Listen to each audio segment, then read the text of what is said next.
Mesdames et messieurs, bonjour. Nous commençons par vous présenter nos excuses pour ce retard indépendant de notre volonté. Nous sommes le lundi 9 février 2026 et vous faites bien de nous accorder votre attention et votre fidélité. C'est bel et bien votre émission Bonjour le Bénin qui prend le pouvoir et ce jusqu'à 9 heures. Vous le savez, l'actualité, c'est l'installation de la 10e législature dans notre pays et l'élection de son bureau et surtout de son président, Joseph Diogbenou prend donc les rênes de l'Assemblée nationale et devient ainsi la deuxième personnalité de notre État. Quelle lecture pourrait-on faire de cette installation de la 10e législature et surtout de l'élection de Joseph Diogbenou comme président?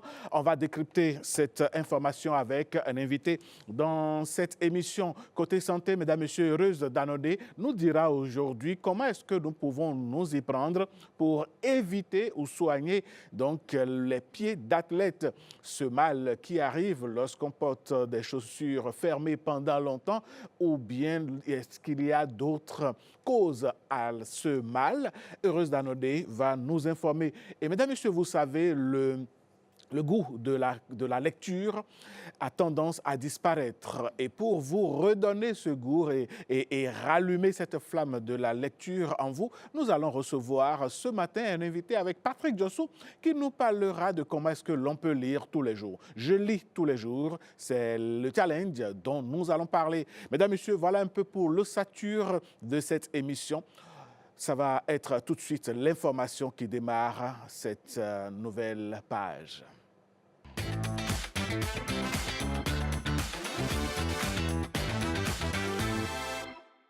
Mesdames, Messieurs, bonjour. Très heureuse de vous retrouver en ce début de semaine. Bienvenue dans ce 7h.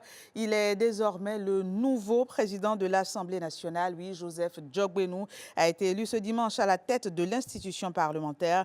Un moment fort marqué par son discours, son tout premier discours, dont nous vous proposons ici un extrait. On le suit. Les premiers mots en ces circonstances sont des mots de gratitude. D'abord en votre nom, à l'endroit de ce peuple, de cette nation qui, dans sa diversité, a fait à chacune et à chacun de nous une confiance, nous a transmis sa confiance pour le représenter et la représenter. Je voudrais, en votre nom, à nous tous, lui adresser notre reconnaissance et nos gratitudes. Cette confiance sera honorée. Ensuite, au nom des membres du bureau, à votre endroit, mes chers collègues, pour nous honorer de votre confiance, à l'effet de vous représenter et d'incarner en votre nom la représentation nationale, je voudrais vous remercier pour cet acte majeur que vous accomplissez ce jour. Je voudrais aussi, et toujours en votre nom, remercier le doyen d'âge et les membres du bureau d'âge. Monsieur le doyen d'âge, chers collègues, vous êtes d'une jeunesse prodigieuse et inspirante et nous vous remercions, nous tous, d'avoir conduit l'installation des membres de l'Assemblée nationale 10e législature et l'élection des membres du bureau.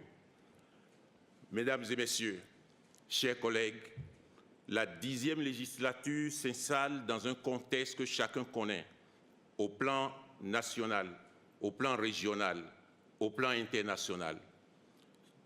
De tous côtés, à tout point de vue, c'est un contexte de grande concurrence internationale où il faut chercher le nécessaire pour honorer et assurer l'épanouissement de chacune et de chacun de nos concitoyens. Nous sommes honorés de contribuer à cet exercice dans la mise en œuvre du pouvoir législatif. Le contexte national est celui de l'actualisation, de la concrétisation des grandes réformes que le président Patrice Talon a inspirées, a conduit. Je voudrais en ces lieux et de cette tribune lui adresser notre sincère reconnaissance et nos gratitudes pour son courage, sa pugnacité, sa rigueur pour faire en sorte que le Bénin compte. Nous entamons, dans le cadre de cette réforme, le premier des septennats.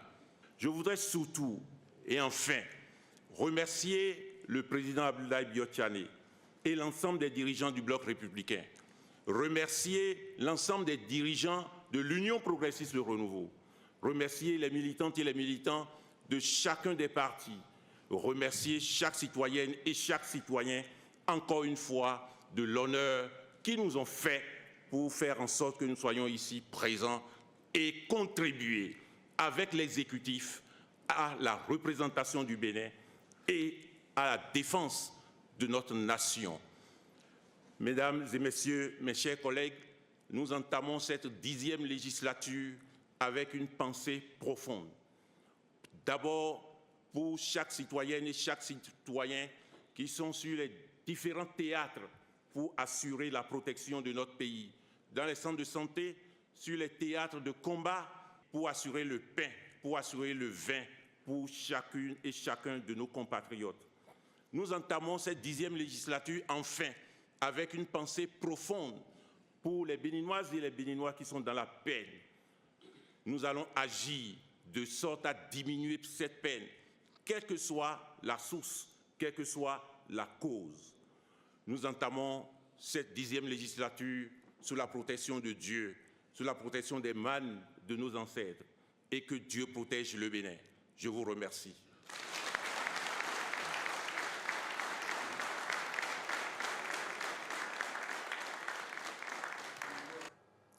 Une cérémonie également marquée par le discours du doyen d'âge qui ouvre un nouveau cycle parlementaire entre continuité républicaine et renouvellement des figures.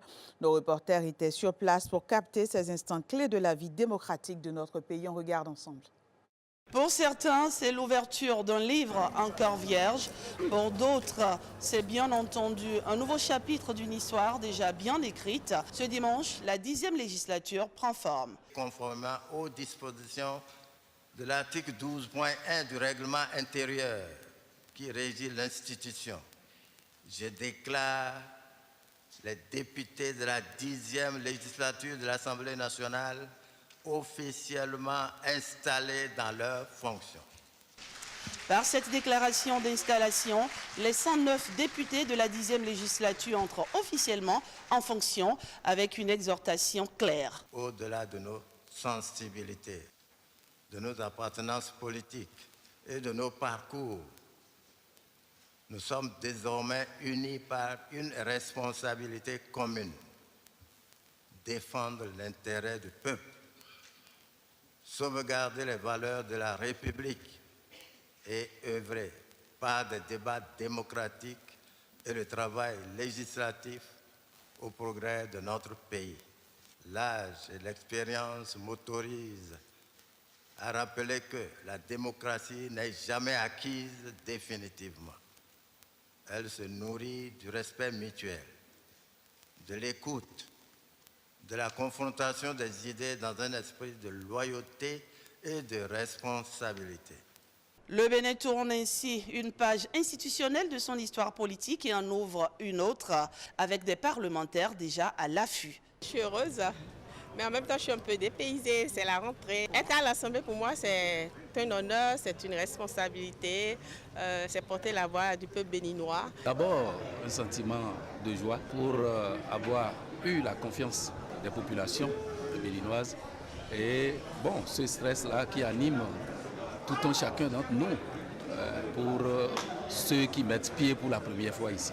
Je suis fier d'appartenir à la nation béninoise qui, disons aujourd'hui, à travers le peuple béninois, m'appelle à d'autres fonctions que je suis prêt à honorer avec engagement, avec enthousiasme.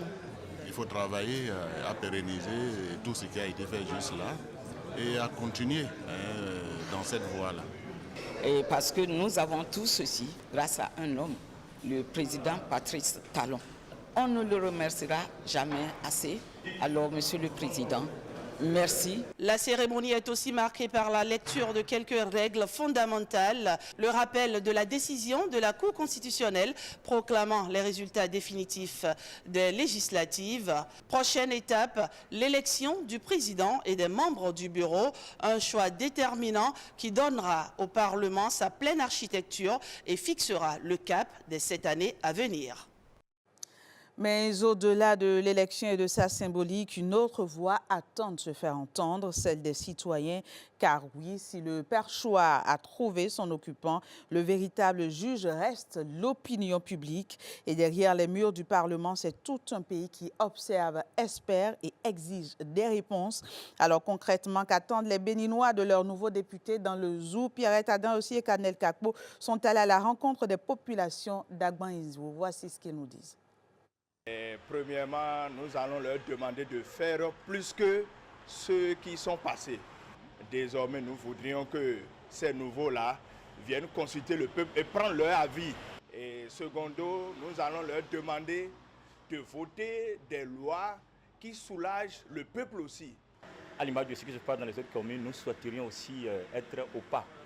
Vous voyez que, par exemple, le marché, notre marché d'Agban-Izou, c'est en construction, ce n'est pas terminé, c'est laissé comme ça depuis. Donc notre souhait est que dans le budget qu'ils auront à voter, et qu'ils quand même pensent à une ligne qui prend en compte ça là. Des lois qui vont aider la population béninoise à se sentir à l'aise. Des lois qui vont non pas complexifier, mais faciliter. Nous voulons également qu'ils puissent accompagner le prochain gouvernement qui sera installé. L'accompagner pour ne pas faire des blocages factices, des blocages qui n'ont aucun sens. En matière de contrôle de l'action gouvernementale, qui ne lésine pas, qu'ils ne traînent pas les pas, qu'ils ne fassent pas la politique politicienne, qu'ils laissent de côté aussi leur couleur politique et penser au développement de notre pays. Je voudrais que les députés qui seront installés soient véritablement au service du peuple et non au service des partis politiques. Ce bulletin se poursuit. Après les périodes électorales, le porte-parole du gouvernement reprend le dialogue de proximité dénommé le samedi du PAG. Ce week-end, cap a été mis sur le département du Zou avec 2 communes phares, Agban-Izou et Zobo-Domain. Face à la jeunesse locale, Wilfried Ongbedi a instauré un échange franc et levé les zones d'ombre autour des actions du gouvernement. Ulvaïs Balogun, Pierrette Adam aussi et Kanel Kakpo pour les détails. À Zobo-Domain comme à Agban-Izou, ils sont nombreux à porter des rêves, mais aussi des interrogations sur leur avenir. Ce samedi, Dieudonné Agonkpe, président d'ONG, ne veut rien manquer de la rencontre avec le porte-parole du gouvernement. Face à lui et aux jeunes de Zobo-Domain, Wilfried Léandre Ongbedi déroule l'action publique, formation professionnelle, soutien à l'auto-emploi, infrastructure, santé, éducation. Ici, à Zobo-Domain, pas de protocole. Les jeunes interrogent et interpellent. On parle de Zobo-Gaze. Certainement, on fait référence à Ouida. À la où vont les choses, on ne peut plus penser trop tôt au redressement. Ce qu'il y a certains parmi nous, dans 7 ans, dans 10 ans, ils auront 60 ans, voire au-delà. Et ils seront toujours des aînés. Comment vous comptez gérer ces cas-là? À chacune des préoccupations soulevées, le porte-parole du gouvernement apporte des réponses claires. L'AME qui a 60 ans normalement et qui va à la retraite, si vous avez travaillé pendant au moins 15 ans et vous avez été déclaré, vous avez une retraite proportionnelle. Pour avoir une retraite pleine, il faut faire 30 ans. En tout cas, avoir fait au moins 30 ans au Bénin. Maintenant, si vous n'avez pas fait 30 ans et que vous n'avez pas fait 15 ans non plus, ce qui a été cotisé, la sécurité sociale vous reverse ça en une fois et ça peut vous servir de fonds de commerce. Je crois que si on a réglé le problème de l'eau, de l'électricité, de l'école, de l'hôpital, les vrais problèmes, ça commence à être partout les infrastructures. Même si on ne mange pas la route fait manger. Au fil des échanges, les barrières tombent. Les préoccupations locales trouvent écho. La première raison pour laquelle cette initiative a été mise en place, c'est d'abord faire connaître la vraie information à la jeunesse, vulgariser les actions du gouvernement du président Patrice Talon et les perspectives surtout parler de la vision 2060.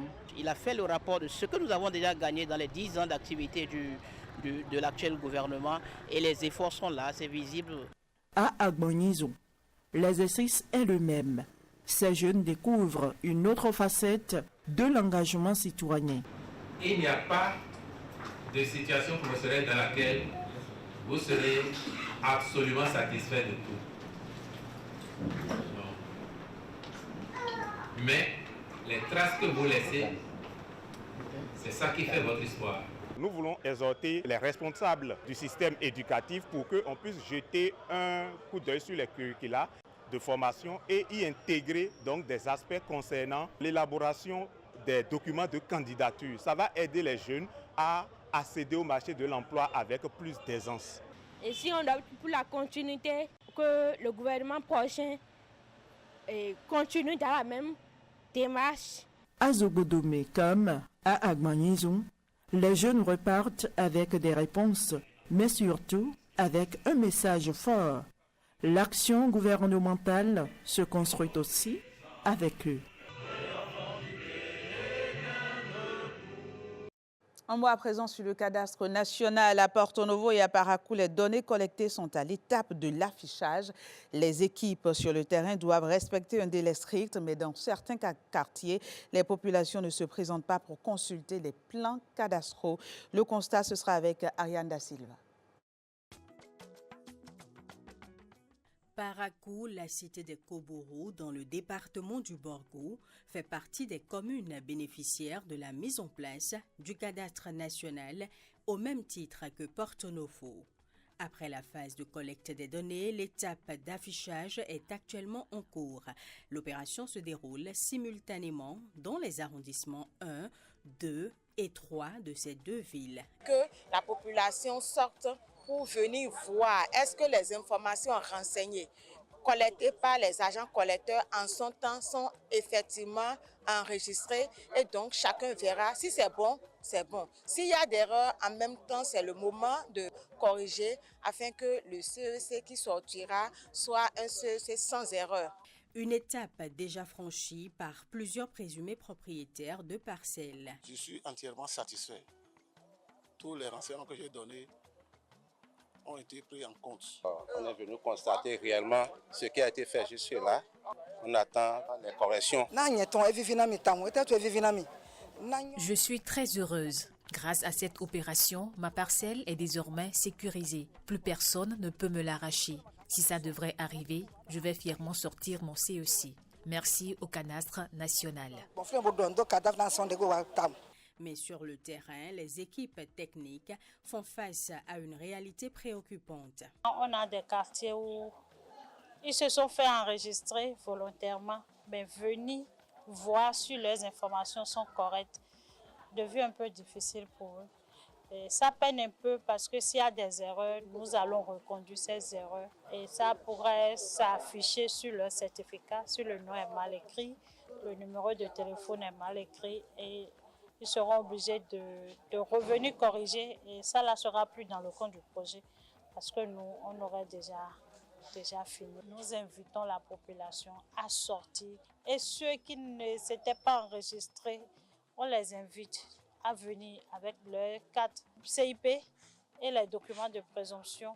Ensemble avec l'équipe, ils retourneront sur cette parcelle, identifier la parcelle et les enregistrer à nouveau. À l'issue de la phase d'affichage et des éventuelles corrections, les propriétaires pourront entrer en possession de leur certificat d'enregistrement cadastral. Une avancée majeure qui permet la couverture intégrale de Cotonou, Porto Novo et Paracou par le cadastre national. Et désormais au Bénin, plus aucune transaction foncière ne pourra se faire sans le e-foncier. Une réforme pilotée par le projet de préparation de la mise à l'échelle du cadastre national sous la supervision de l'ANDF avec l'appui financier de l'ambassade du Royaume des Pays-Bas. Après 3 décennies consacrées au contrôle, à l'évaluation et à l'amélioration de la gouvernance administrative au Bénin, l'inspection générale des services et emplois publics marque une pause bilan. À l'occasion de cette journée de réflexion, autorités, experts et agents de l'administration publique ont également défini les perspectives. Victorine Bondé. Ici, au ministère du Travail et de la Fonction publique, inspecteurs d'hier et d'aujourd'hui se retrouvent pour revisiter 3 décennies de parcours, partager leur expérience au sein de l'inspection générale des services et emplois publics et réfléchir à l'avenir de la gouvernance publique au Bénin.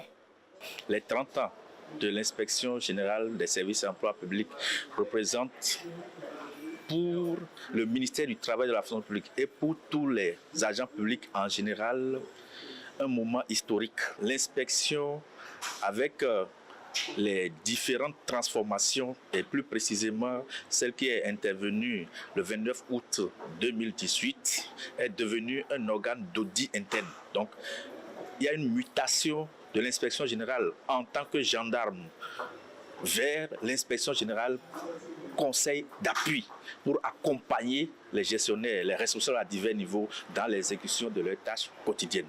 Pour consolider les progrès réalisés, des efforts restent nécessaires face aux exigences croissantes de l'administration. La force d'une structure dépend de la qualité des hommes qui animent cette structure. À l'inspection, c'est le travail. À l'inspection, c'est la réflexion. À l'inspection, c'est l'innovation. Et je leur demande d'épouser ces nobles vertus. Avec 3 décennies d'expérience derrière eux, les inspecteurs regardent désormais vers l'avenir, prêts à relever de nouveaux défis pour renforcer la transparence et l'efficacité de l'administration publique. Et voilà qui vient mettre un terme à ce 7h. Merci de l'avoir suivi. Très bonne journée à toutes et à tous. Alain Sochoumé, c'est à vous. Merci, Général Afouda Monsi Abokan. On vous souhaite une très bonne journée aussi. À vous aussi. Allez, merci mesdames, messieurs. Nous enchaînons avec Instant Politique. Vous le savez, la grosse actualité, c'est que désormais, le Bénin dispose d'un nouveau Parlement. La 10e législature a été installée et son bureau élu. Pourrait-on dire place au travail? On va répondre à cette question avec notre invité que nous installons avec cette virgule.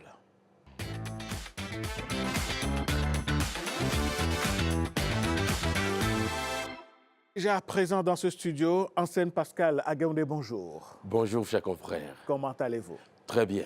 Vous êtes journaliste, spécialiste des questions de droits de l'homme et de démocratie. Vous officiez au niveau du quotidien national public, La Nation. C'est effectif. Vous êtes d'ailleurs le rédacteur en chef adjoint du département web. Effectivement. Allez, Pascal Anselme Agaoundé, quelle lecture faites-vous de l'installation de la 10e législature?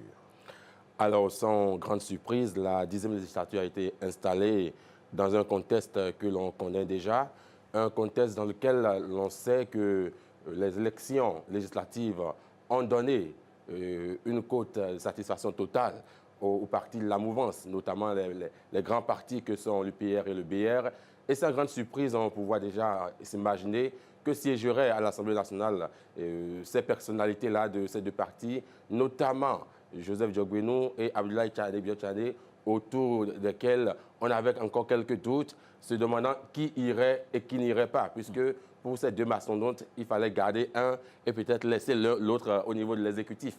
Alors le choix s'est fait à l'unanimité. On le constate, 109 députés pour Joseph Djogbenou. Et sans grande surprise, lorsque déjà à l'annonce de l'élection présidentielle et du candidat pour l'élection présidentielle, le choix a été fait autour de Roumia Wadani, on pouvait déjà s'imaginer que le perchoir de l'Assemblée nationale serait sans doute accordé à Joseph Djogbenou, dont les ambitions sont connues et qui doit maintenant peut-être être la deuxième personnalité politique. J'espère que c'est une fonction qu'il saura assumer dignement et avec toute la confiance que cela revêt. Pascal Anselme Agaoundé, quand on regarde un peu la nomenclature de ce nouveau Parlement, constitué rien que des partis de la mouvance présidentielle, quand on est allé aux élections, on a vu les résultats. Quels sont les défis importants de ce Parlement que ce Parlement, j'allais dire, va relever pour faire en sorte que tous les Béninois se sentent concernés et pris en compte dans leurs travaux?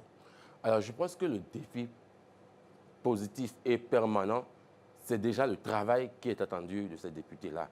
quand vous êtes un élu, vous devez savoir que vous êtes dans un mandat représentatif, électif. Ce n'est pas un mandat impératif. Vous n'avez pas de dette politique à l'égard de qui que ce soit. Votre dette politique, vous l'avez à l'égard du peuple entier.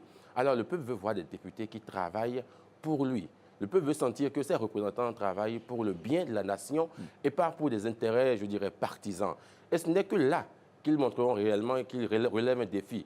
Le défi de laver déjà une certaine opprobre qui tente à faire croire qu'ils sont à l'Assemblée, mais qu'ils sont là simplement pour faire passer les lois et pour faire passer les désidératas de l'exécutif. Ils ont déjà à relever ce défi-là et à faire oublier le mot monocolore aux Béninois qui ont tendance à dire que c'est une assemblée monocolore. Non sans raison, bien sûr, parce que lorsque l'on sait que ce sont uniquement les partis de la mouvance qui sont représentés à l'Assemblée nationale, l'on peut déjà d'office se dire que le geste sera sans doute du même côté. Pour la preuve, vous voyez, l'élection, pour la plupart, c'est 109 députés sur 109. Ça veut dire qu'il y a une entente en leur sein. Et cette avant d'aller au front du perchoir. Voilà. Et cette entente-là peut banalement servir à la cause de l'exécutif. On ne verrait plus le député exercer alors son mandat de contrôle d'action gouvernementale. Je pense que c'est ce que le peuple veut voir. Le peuple veut être certain de ce que les députés qui sont à l'Assemblée nationale pour la 10e législature sauront relever le défi du contrôle de l'action gouvernementale et du vote de loi qui soit impartial, de loi qui tienne compte des aspirations du peuple. Je me rappelle que dans le discours d'ailleurs de Joseph Diogbenou, il a prononcé une phrase très importante. Il a une pensée pour ce peuple, pour le peuple en peine, le peuple qui souffre. Et il disait que quelle que soit la cause, quelle que soit la source de cette peine, que la 10e législature s'engageait à réduire sensiblement cette peine-là. C'est ce que les Béninois veulent voir. Quand on écoute cette portion du nouveau président de l'Assemblée nationale, est-ce que vous pensez que dans les semaines, dans les mois, dans les années à venir, il y aura un dégel au niveau politique, surtout avec des leaders qui ne sont pas dans le pays ou ceux qui sont en prison? Est-ce que vous pensez que c'est une lucarne que Joseph Diogbenou entrevoit? Écoutez, en politique, on ne dit jamais, jamais. Mais ce qui est certain, ce sont des questions que nous ne devrons pas résoudre dans les jours à venir. Parce que les premiers jours sont souvent des jours de, je dirais, de gratitude, des jours de reconnaissance. On est en politique et on sait un peu comment cela se passe. Joseph Diogbenou va commencer avec le calme qu'il faut, la sérénité qu'il faut, essayer d'avoir de bases plus solides. Et avec le temps, on l'espère, il va certainement se démarquer. Pour le moment, le discours que lui-même a prononcé tend à laisser croire que l'Assemblée nationale va soutenir intégralement le président, le candidat Robert Wadani, puisqu'il le précise. Il en a parlé d'ailleurs. Oui, il en a parlé d'ailleurs. Il a été direct que c'est le premier chantier qu'ils ont, c'est de faire en sorte que tous les partis qui sont ici représentés puissent effectivement œuvrer à ce que le président, le candidat qui a été choisi puisse être élu. Alors, on voit déjà, les signaux sont clairs, c'est un signal de continuité, c'est un signal d'entente entre le pouvoir législatif et le pouvoir exécutif. Maintenant, comme on le dit, on ne dit jamais, jamais en politique. Avec le temps, le président Joseph Diogbenou va prendre ses marques et certainement va se démarquer par des décisions qui vont porter son empreinte. Et c'est cela qui est attendu d'ailleurs de lui. On va revenir sur la question d'un Parlement monocolore brandi par certains Béninois. On a entendu le porte-parole du gouvernement répondre à cette question, à cette inquiétude de certains compatriotes, en disant, écoutez, il y a quand même plusieurs forces. Et puis, il a notamment parlé des 6 députés transfuges du parti Les Démocrates qui sont désormais au Parlement sous la bannière présidentielle. Est-ce qu'à 6, il peut faire le poids en portant la voix de ces Béninois qui tout de même n'ont voté ni pour l'un ni pour l'autre de UPR ou BR? Écoutez, le porte-parole du gouvernement ne fait que son travail et c'est tout à fait naturel qu'ils le disent. Mais vous savez que ces 6 députés ont agi et ont pris fait et cause pour la mouvance, pour leurs intérêts, parce que ça a été clair. Ils ont compris qu'à un moment donné, s'ils n'abandonnaient pas la BAC, c'est la BAC qui les abandonnait. Et puis, à l'arrivée, on peut se dire que les moyens ont peut-être justifié la fin, puisqu'ils sont à l'Assemblée nationale et leurs frères d'armes d'hier ne le sont pas. Donc, naturellement, ils peuvent se dire qu'ils ont, d'une façon ou d'une autre, ils ont pu accéder à leur siège respectif grâce à cette intégration-là, à la mouvance. Ils sont redevables à la mouvance. Ils vont devoir suivre également le mouvement. Ils sont dans le rang déjà. Je doute fortement que ces 6-là puisse peser dans la balance quand il y a 109 députés, disons 103 députés déjà qui sont en train de marcher dans la même direction. Ces 6-là ne pourront pas faire grand-chose. Maintenant, je le dis toujours, on ne dit jamais, jamais en politique. Il peut encore avoir des sursauts d'orgueil au niveau des députés. Moi, je ne pense même pas à ces 6-là forcément, parce que c'est des personnes qui nous ont montré qu'ils agissent pour leurs intérêts particuliers. Je pense plutôt aux autres députés en me disant, avec le temps, chacun aura quand même à choisir. Chacun aura à faire preuve, à donner un peu la preuve de son intégrité. Et c'est en ce moment-là qu'on verra qui est pour le peuple et qui est pour les intérêts partisans. Eh bien, l'un des rôles majeurs d'un député, c'est l'action, le contrôle de l'action du gouvernement. Est-ce que vous pensez que dans un Parlement où il n'y a que 2 partis de la mouvance présidentielle, est-ce que les députés pourront véritablement poser des questions au gouvernement à venir, le gouvernement qui est déjà là et celui à venir? Est-ce que les députés auront la main libre pour pouvoir contrôler réellement le gouvernement dans la gestion de notre pays?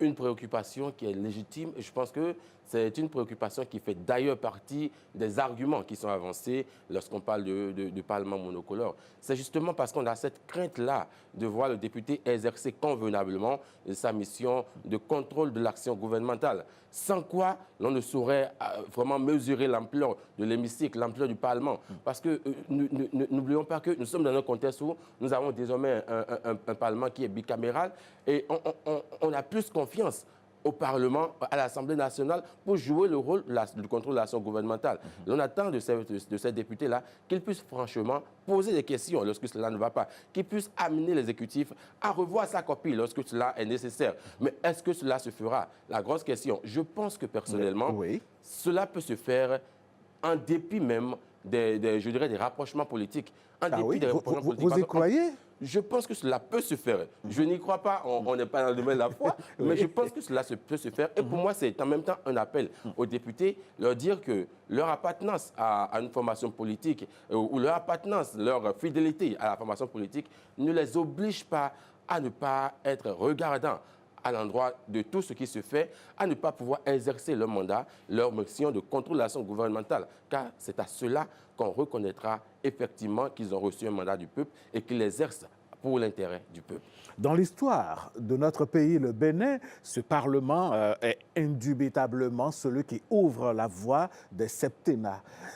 Comment entrevoyez-vous ce mandat, cette durée et qu'est-ce que les députés vont pouvoir faire pour meubler 7 ans de législature? Est-ce que quelque part, il y aura de la lassitude?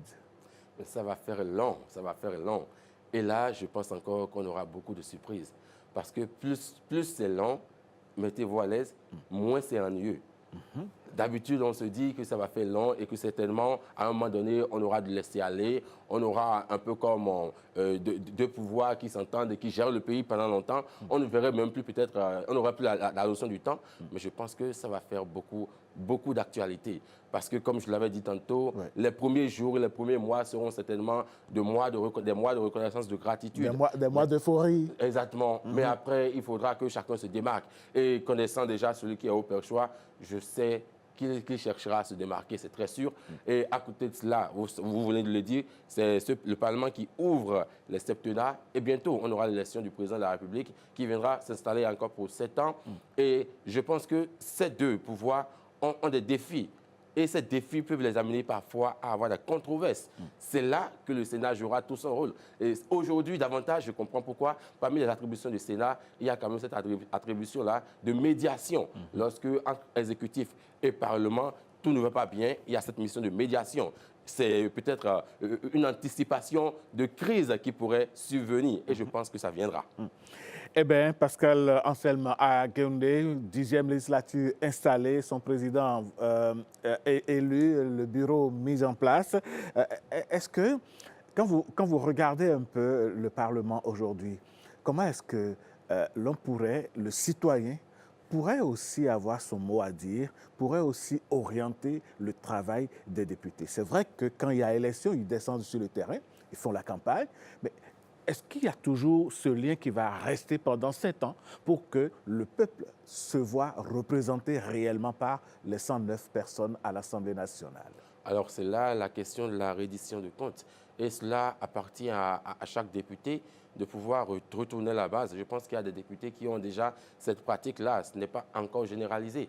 Mais cela appelle quand même l'attention des députés à la reddition de comptes. Il faut qu'à un moment donné, ils se disent que leurs mandats ont besoin d'eux à leur côté et qu'ils doivent les écouter également pour essayer d'intégrer leurs aspirations dans la gouvernance, pour essayer de faire relever également leurs préoccupations au niveau de l'hémicycle et travailler en sorte que la peine des citoyens soit effectivement réduite, comme l'a promis le président Joseph Djogbenou. J'espère vivement que les députés auront quand même ce réflexe-là de reddition de comptes, qu'ils descendront de temps en temps selon une périodicité qu'ils auront eux-mêmes définie vers leur base pour les écouter, les entendre et essayer d'intégrer également leurs préoccupations. Ça fera également leur fierté. La fierté. Ouais. Allez, merci beaucoup Anselme Pascal Agaoundé. Je crois qu'on se dirige vers la fin de cet entretien. En tant qu'analyste politique, car vous l'êtes aussi de votre position de journaliste, dans quelques mois, Romuald Wadagni, sauf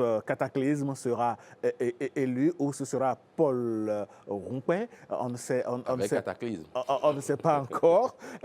Est-ce que le prochain régime a les coudées franches pour mener, disons, à bien son programme de continuité, si c'est Romuald Wadagni qui est élu, ou de Paul Rompin qui pourrait changer les choses dans le pays? Écoutez, toute proportion gardée, je pense que c'est un boulevard qui est tracé pour l'exécutif. Un boulevard. Quand vous avez un Parlement où tous sont de la majorité présidentielle, sans exception aucune, et où tous déjà commencent à porter la même voix, parce que ce n'était pas évident qu'il y ait 109 députés pour l'élection du président Joseph Djogbenou. Ça veut dire qu'il y a eu quand même des pourparlers, il y a eu une entente préalable et il y a eu des questions qui ont été certainement déjà discutées à l'interne. À partir de ce moment-là, je pense que c'est un boulevard pour le prochain président qui arrive. Il se sentira à l'aise, il va pouvoir poursuivre le projet qui est en cours, puisqu'on parle de continuité.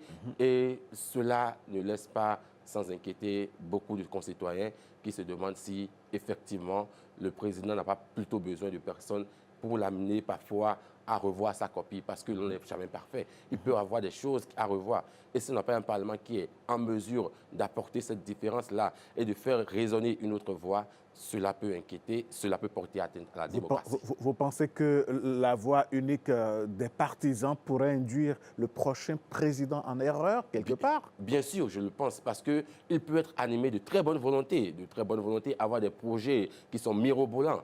Mais parfois, il faut tenir compte des réalités du peuple. Et vous le savez, les peuples, souvent, ne se retrouvent pas toujours dans tout ce qui est fait en termes de macroéconomie. Et là, nous avons quelqu'un qui est roué dans la macroéconomie et qui sait un peu comment faire avancer la machine de l'État. Mais est-ce que c'est comment se rapprocher des besoins réels des populations? Est-ce que c'est un homme politique qui est déjà resté, je dirais, au cœur des populations, a vécu quand même les préoccupations les plus, je dirais, les plus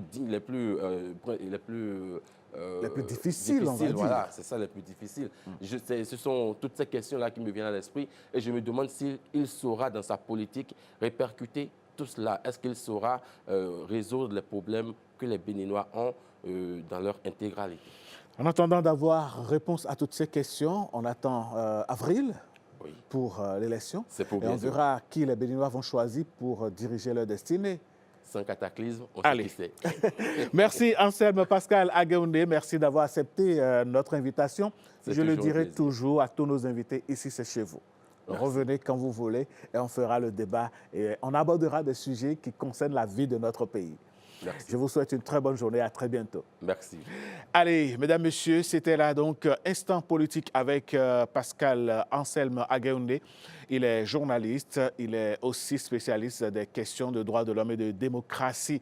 On va à présent ouvrir une autre page, celle où nous visitons les événements qui sont à la une dans notre pays. Voici le billboard.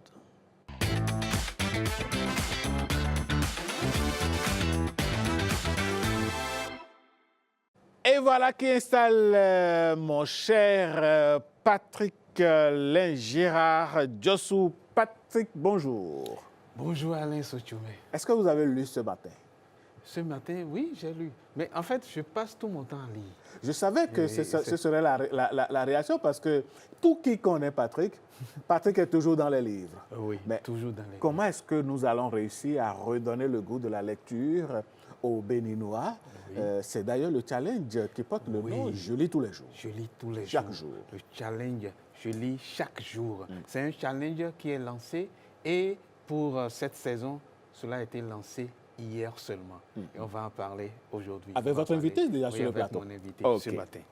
Alors, mon invité, c'est Moïse Novignon. Moïse, comme le prophète Moïse, et puis Novignon. Oui, tous les frères sont bons. Ou tous les frères sont amis. Oui, surtout la fraternité. C'est la fraternité. La fraternité est une bonne chose. Oui. D'accord. La fraternité est une bonne chose et cette fraternité nous pousse à parler de ce projet. Mais c'est un projet qui est un peu plus grand, c'est Livre du Livre. Livre L''I''V''R''E. Donc, l'ivresse du livre. Et pourquoi ce projet? Ça vient d'où? Ivre du livre, livre du livre. Merci beaucoup, Patrick Jossou. Je voudrais d'abord commencer par saluer tous les téléspectateurs et vous remercier de l'opportunité que vous nous donnez de parler de notre, bien sûr, projet, mais surtout à commencer par le plus grand, c'est-à-dire l'ivresse du livre, qui est une initiative née, bien sûr, sur les bancs, d'abord à l'école, puis c'est allé à l'université. C'est devenu par la suite une chronique à la radio et maintenant c'est une plateforme numérique pour coller un tout petit peu à la tendance, à l'actualité. C'est-à-dire que, comme vous étiez en train de le dire tout à l'heure, au moment où, bien sûr, certains avec nous étions encore sur les bancs, on avait envie, en réalité, de prendre nos marques à travers la lecture. Et donc, on s'est donné, bien sûr, comme surnom ceux-là qui sont ivres de la lecture. C'est de là, d'abord, qu'est parti le nom, avant que cela ne se transforme en chronique, par la suite, chronique littéraire, bien sûr, à travers, bien sûr, des comptes rendus, non seulement de lecture, mais également des rapports, entre autres, sur des documents qui ne sont pas forcément dans le registre traditionnel, comme le roman, les nouvelles, entre autres. On est allé même au-delà en rendant compte également de tests de loi, par exemple. Oui. Et donc, c'est pour cela, c'est carrément tout un mélange, comme vous pouvez vous en apercevoir. C'est pour cela qu'on parle de l'ivresse du livre, c'est-à-dire lire à tout va, au point, en réalité, de ne pouvoir pas se retenir, se contenir, comme cela arrive pour le cas de ceux qui se saoulent à l'alcool. Voilà. Donc, des acolytes du livre, et puis de livre du livre, vous êtes arrivé à ce projet de faire lire chaque jour. Je lis chaque jour. On est à la 3e saison maintenant. Voilà. La 3e saison a commencé hier, 8 février 2026. Oui. Et on va jeter un coup d'œil sur la 2e saison. Et celle qui va nous parler, c'est celle qui a été la marraine. Elle a marrainé cette saison, la 2e saison, et elle nous dit comment elle a pu, en tant que marraine, se lancer dans le jeu. On suit cet élément, on revient en plateau. Quand M. Gervais est venu me voir pour me proposer d'être la marraine de cette édition, je lui ai dit, M. Gervais, mon frère, ami, je pense qu'il y a des aînés qui sont mieux placés que moi pour être parrain ou marraine de cet événement. Et il m'a dit, Dada, vous pouvez le faire. J'ai eu un réflexe. J'ai écrit à mon grand frère, Tonton Steve Fassia, et je lui ai dit, voilà, on m'a proposé d'être marraine d'un événement, mais je ne sais pas. Il a dit, c'est pour quand? J'ai dit, c'est le 29 juin. Alors il a dit, je n'ai pas encore un programme, je viendrai te soutenir. Alors j'ai eu un peu de force. Et quelques jours après, j'ai écrit à ma maman ici présente, Madame Fassinon, et je lui ai dit, maman, votre fille est marraine d'un événement, mais je ne sais pas trop quoi faire. Elle a dit que Dieu nous prête fille, je serai là également. Alors, sans hésiter, j'ai écrit à mon cher aîné également, M. Ressou, celui que j'appelle affectueusement Fofo, M. Christophe Tonon, Christon Édition. J'ai écrit au directeur départemental de l'enseignement secondaire, M. Aromandegbe, et à mon grand frère, M. Amoussou Constantin, qui ont tous répondu favorablement. J'ai écrit à Carmen Toudonou, ma jeune sœur, qui avait dit « Dada, je ne serai pas là, je suis hors du Bénin, mais je vais envoyer des livres pour vous soutenir. » Vous voyez, chers amis, la qualité des réponses quand j'ai fait appel à ces éminentes personnalités. Cela prouve tout l'intérêt que nous avons pour le livre, pour la lecture et pour la littérature. Oui, cela prouve tout l'intérêt qu'il y a pour le livre, pour la lecture et pour la littérature. On a laissé écouler pour que vous puissiez voir comment elle a pu juste contacter des gens qui ont accepté l'intérêt pour le livre, pour la lecture et pour la littérature. Oui, Monsieur Novillon, cet intérêt, est-ce que vous l'avez senti depuis la première saison jusqu'à cette troisième saison qui s'est ouverte hier? Bien sûr, je voudrais surtout commencer par rappeler que le challenge, en réalité, c'est vrai que ça prend le nom de challenge et quand on entend challenge, on a l'idée, par exemple, de concours derrière la tête, mais en réalité, ce n'est pas un concours. Le challenge, en réalité, c'est un défi personnel. C'est dans l'esprit. Chacun se lance. Chacun se lance, en réalité, le défi de pouvoir mettre dans sa routine quotidienne l'activité de lecture. Oui. C'est-à-dire qu'au réveil le matin ou pendant la pause de midi ou carrément en fin de journée, en soirée, on fait l'effort quand même de parcourir quelques pages avant que les 24 heures ne passent. C'est d'abord l'objectif. Et évidemment, pour chaque édition, nous sommes à la troisième édition maintenant, on a toujours eu, bien évidemment, beaucoup de personnes qui s'enregistrent. Ça ne veut pas dire que beaucoup vont au bout, il faut le préciser quand même, mais on a toujours eu beaucoup d'engouement, surtout pour pouvoir s'inscrire, pour pouvoir s'enregistrer et participer au challenge de bout en bout. Et la particularité également, ce n'est pas que le challenge est seulement réservé pour des Béninois. Non, on a l'habitude, pour ce que nous avions l'habitude de constater quand on finit par faire les rapports, tous les pays francophones et même au-delà du continent africain s'enregistrent. L'année dernière, on a dénombré en tout 16 pays qui ont participé, bien sûr, au challenge. Et donc, les personnes qui vont au bout, en général, parfois même, ce ne sont pas des Béninois, c'est-à-dire les personnes qui tiennent réellement et rigoureusement et qui vont jusqu'au bout du challenge, ce ne sont pas forcément des Béninois. Et donc, vous pouvez vous rendre compte de ce que, en réalité, c'est évidemment un défi personnel. Nous, on donne le temps simplement. L'objectif, surtout, ce n'est pas également, on ne dicte pas également quels sont les livres qu'il faut lire. Les uns et les autres sont libres de choisir leurs livres. Pour ce qui est de l'innovation, si vous me permettez de rentrer dans les innovations, cette année, on a voulu que ce soit en réalité, en 4 étapes que l'on fasse le challenge, soit une fois par trimestre. Et donc, c'est le premier trimestre, c'est le challenge du premier trimestre que nous avons lancé hier, donc qui a démarré hier avec déjà des personnes, des participants qui sont déjà en train de rendre compte de leur, bien sûr, lecture.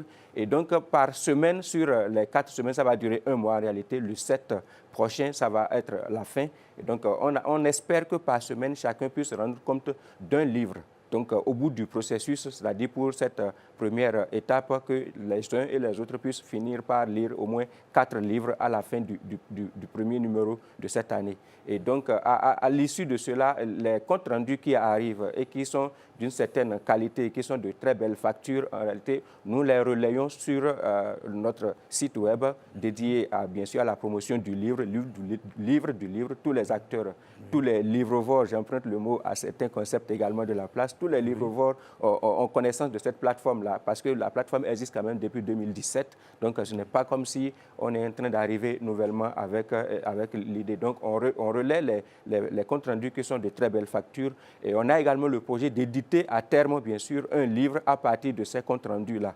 Mais tous les comptes rendus passent sur le compte Facebook Je lis chaque jour. Donc, j'invite déjà les téléspectateurs à pouvoir visiter nos plateformes, surtout la page Facebook Livre du Livre ou encore la page Facebook Je lis chaque jour pour voir à peu près qu'est-ce que nous faisons et comment est-ce que les comptes rendus arrivent pour pouvoir s'en inspirer également. Monsieur Novillon, moi j'ai une question pour vous. Au bout de 3 éditions, est-ce que vous avez reçu des témoignages de personnes qui au départ n'étaient pas vraiment fans de la lecture, mais qui, à force de participer à ce challenge, aujourd'hui sont des en griffe des livrevores. On a surtout reçu de témoignages de personnes qui, en réalité, se cachent pour faire le challenge. Et c'est un peu bizarre, peut-être, de l'entendre comme ça. C'est-à-dire qu'au début, c'est pour ça que je prenais le soin de le clarifier tout à l'heure, que ce n'est pas un concours. Au départ, certaines personnes ont cru que c'était un concours. Donc, on a eu des personnes, par exemple, qui sont venues nous dire, eh bien, votre challenge, là, c'était très bien, mais nous, on est trop âgés pour pouvoir nous lancer dans un tel défi. Donc, on s'est caché pour lire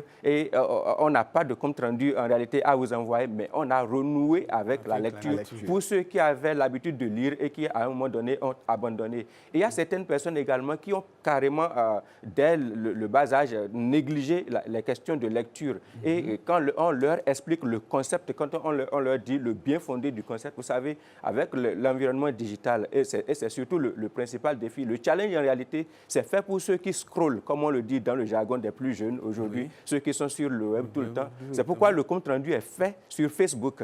Ce n'est pas anodin. C'est pour que, en réalité, le temps de connexion, le temps de présence sur les réseaux sociaux puisse être converti en utilité. Oui. Et donc, quand vous lisez et que vous avez le test de compte rendu à saisir sur votre téléphone, par exemple, cela vous évite d'aller dans les futilités, de faire le tour, voilà, de scroller inutilement.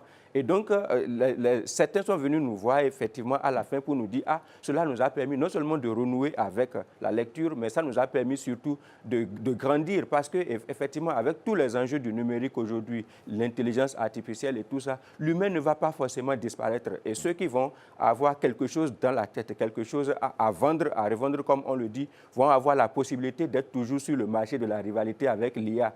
Donc, c'est ce que nous, on a envie en réalité d'apporter. Nous avons envie de conserver cette touche humaniste ou bien humaine qui nous a toujours caractérisés dans un environnement où de plus en plus on est beaucoup plus attaché aux gadgets numériques. Oui. Donc, c'est l'esprit surtout. Oui, mais M. Novion, réexpliquez-nous comment on s'inscrit, tout le processus pour pouvoir s'inscrire. Bon, pour ceux qui ont envie de s'inscrire, bien sûr. C'est purement, c'est d'abord gratuit.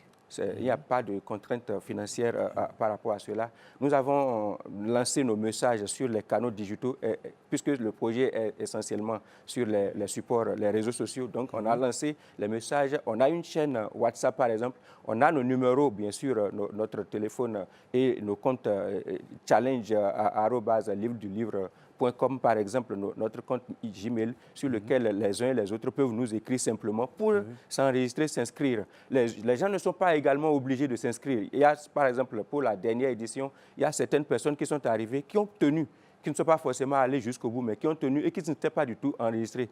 Eux, ils ont commencé par lire et ils nous envoient leur compte rendu. C'est vrai, ils ne sont pas restés totalement dans l'esprit en rentrant comme tous les jours, comme on voulait. Mais ils ont quand même tenu dans les limites de leurs possibilités en nous envoyant spontanément. Et quand c'est de bonnes factures, nous on récupère et on exploite, on met à la disposition de tout le monde. Donc les gens peuvent directement aller sur les canaux, comme je l'ai dit là, ils vont voir comment est-ce qu'il faut rentrer, il faut suivre notre chaîne WhatsApp et s'enregistrer librement en inscrivant leur nom simplement. Nous, on commence par les suivre et on les relance de temps à autre quand on sent qu'ils commencent par s'épuiser, par exemple, ou quand on constate qu'ils ne sont pas en train de suivre la marche. Et surtout, également, il y a une particularité. Vous voyez, Madame Larissa, je profite de votre tribune pour la remercier une fois encore. Elle a apporté une touche particulière à l'édition où elle était notre marraine là. Elle a donné un trophée, par exemple, là où elle était en train de parler, nous étions dans les locaux de la bibliothèque, ce n'est pas de la pub, Bénin Excellence à Godomé.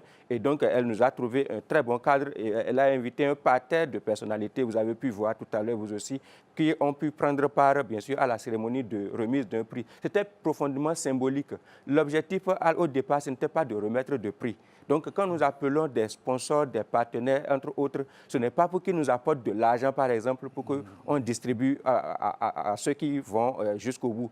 Ça ne veut pas dire que si cela arrive, on refuse, bien sûr, ça va être bien sûr, mais ce n'est pas l'objectif premier. Les gens, Madame Toudonou, par exemple, dont elle a parlé dans l'élément, nous a donné des livres. À la première édition, il y avait une fondation de la place, la fondation Agbessi pour l'éducation et la culture. Ils sont basés à Porto-Novo, on les remercie, qui nous avait également donné de bons de livres, bons d'achat de livres qu'on a remis, on a distribué bien sûr aux lauréats, et aux challengers qui sont allés au bout. donc Voilà. au renouvellement du cette goût année, de la lecture. c'est très important pour que je puisse le dire, cette année, on a eu spontanément un partenaire qui nous est venu de la France, et notamment les gens de la plateforme YouScribe. C'est une plateforme de lecture en ligne. Et donc, quand on a lancé le challenge, un peu comme ça s'est passé également avec vous ici à la SRTB, et je vous en remercie profondément, spontanément, ils nous ont contactés pour dire, bien, qu'est-ce qu'ils peuvent faire pour nous, parce qu'eux aussi, ce sont une plateforme de lecture. Et donc, ceux qui, par exemple, n'ont pas de bibliothèque, ceux qui n'ont pas de livres et qui peut-être étaient dans les inquiétudes, ils peuvent savoir qu'il suffit simplement d'aller sur YouScribe et de pouvoir avoir beaucoup de livres voilà, à lire pour pouvoir participer au challenge. Et donc, on a un partenariat en ce moment avec YouScribe qui nous accompagne pour la facilité d'accès, parce que l'abonnement à la plateforme est quand même payant, c'est vraiment rien du tout, 1 500 francs, 2 000 francs. Voilà. Par contre, ici, pour le cadre de notre partenariat, les gens peuvent y accéder gratuitement et facilement pour pouvoir prendre part à ce challenge-là. OK. Challenge gratuit, on le reprécise, 100% gratuit. 100% gratuit, et chacun donne son compte rendu de livre. Donc, il faut aller sur les plateformes qui ont été indiquées. Merci à vous. Si vous voulez, on peut mettre également un numéro de téléphone. Non, ce n'est pas possible. Merci. Merci pour cette participation à la lecture, à tout ce qui est lecture, tout ce qui est littérature, tout ce qui permet à l'être humain d'évoluer. Oui, parce que la lecture, ça permet de faire quoi déjà? C'est surtout pour pouvoir maintenir l'intellect à flot. C'est-à-dire que, vous savez, en lisant en réalité, non seulement on voyage, certaines personnes ont eu à le dire, c'est une occasion de voyage, mais c'est surtout une occasion de découverte également. On rencontre à la fois les mots, on rencontre les environnements, on rencontre les paysages, on éveille davantage l'esprit pour avoir un esprit vif, pour avoir la capacité surtout à pouvoir raisonner, discuter en groupe, en communauté. Il faut avoir l'habitude de la lecture. C'est le premier défi en tant qu'être humain pour pouvoir nourrir d'abord l'esprit. C'est vrai, les images sont un peu partout aujourd'hui autour de nous, mais en réalité, les images ne peuvent pas mieux nourrir l'esprit que les lettres, que les mots, surtout que les mots travaillés par des personnes qui, à un moment donné, quand même, ont mis tout ce qu'ils ont de leur être à l'ouvrage. Monsieur Novillon, on vous aura compris. Le livre et la lecture, cela nous donne des ailes, ça nous permet de voyager, ça nous permet de découvrir et surtout de nous enrichir nous-mêmes au plan culturel. Alors, Patrick Jossou, nous aussi, on va se mettre dans la danse. C'est vrai que nous, on lit tous les jours. De par notre métier, on ne peut pas ne pas lire. Ne pas lire, ça c'est sûr. Voilà. Très sûr. Il faut lire pour se mettre dans une bonne culture générale. Parce que la culture générale, c'est ça qui fait la base de l'être humain. Tout à fait. Sans culture générale. Allez, je crois que le challenge est lancé. On reviendra faire le bilan, voir à peu près comment est-ce que ça s'est passé. Oui. Merci de nous avoir fait découvrir ceci, Patrick Jossou. Oui, merci. Alors, après ce challenge, un challenge qui nous met dans la lecture, nous avons commencé à lire un peu l'avenir. Et l'avenir, c'est le 14 février. L'avenir, c'est l'amour.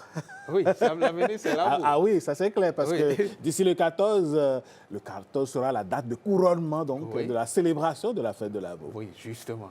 Et pour pouvoir aller au 14, nous avons tracé un boulevard, un boulevard vers le 14 février. Et sur ce boulevard, nous avons vu une personne, Francky Vincent. Ensuite, cet élément pour... Le zoukeur de Cham. Le zoukeur de Cham. Parce qu'on va parler du zouk. Le zouk, c'est la musique par excellence de l'amour. Zouk Love, je ne vais pas parler de la soul. Et donc le premier qui va nous ouvrir ce boulevard, qui va poser ses pas, c'est bien Francky Vincent. D'accord. Merveilleux boulevard. Et ça, c'est une signature de Patrick Jossou. C'est sûr que demain, on aura aussi un autre artiste pour nous conduire chaque jour jusqu'au 14 février où on va célébrer la fête de l'amour.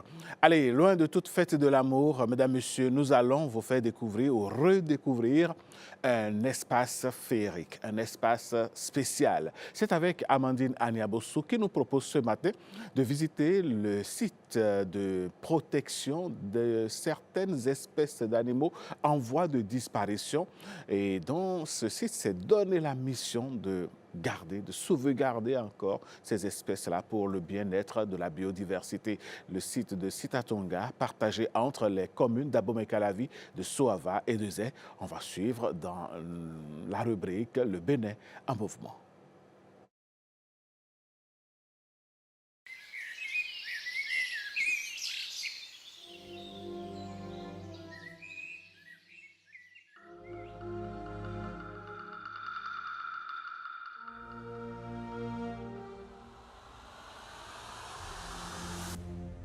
Plus de 80 000 hectares consacrés à la préservation des espèces menacées. Nous sommes ici dans la vallée du Sitatonga, située à environ 30 km de la ville de Cotonou. Elle est constituée de bas-fonds et de plaines inondables. Elle est riche en biodiversité, porteuse d'espoir.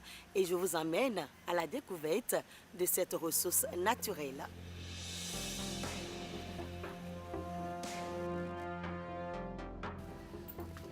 Monsieur Sagbo, bonjour. Bonjour Madame Maniambossou.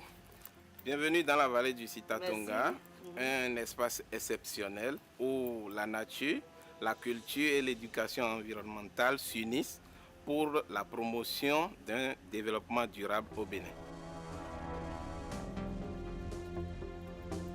Et sur cette bâche, vous avez une carte qui présente la vallée. On est à cheval entre 3 communes, Abomey-Calavi, Soava et Zé. On intervient dans 11 arrondissements de ces 3 communes. Et lorsqu'on les regroupe, ça donne une superficie d'environ 80 000 hectares. Et contre le mur, vous avez une fresque qui présente au départ la nature, qui est composée de la végétation, des animaux. La vie était rose. Et juste à côté, il y a quelqu'un qui est dans le dilemme avec son double visage. Il y a le masque qui parle de la culture. Il y a le visage où l'homme a besoin des bois, par exemple pour la construction, les meubles et autres. Ce qui l'amène à aller couper ses bois dans la nature. Toutes ces actions ont des conséquences sur cette nature. Et la femme la plus respectée au Bénin, c'est l'Amazone.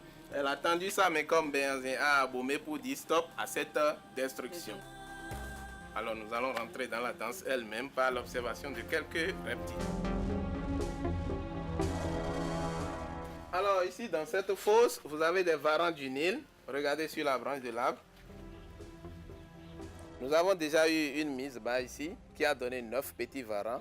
On les a libérés, on a juste gardé un bébé pour voir comment il grandit dans le temps. Je vois qu'ici, on a des reptiles. Oui, là vous avez la vipère tente qu'on appelle Diakwata enfant. C'est un serpent qui avertit beaucoup avant d'attaquer.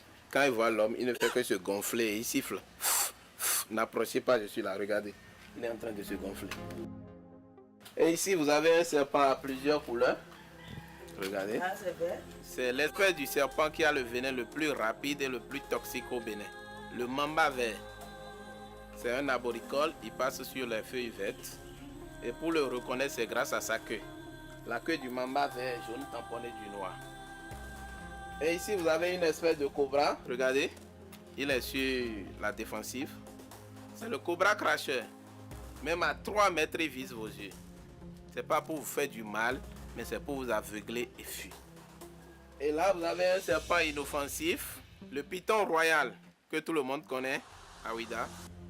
Il ne mord pas facilement, c'est quand il se sent vraiment en danger qu'il se défend.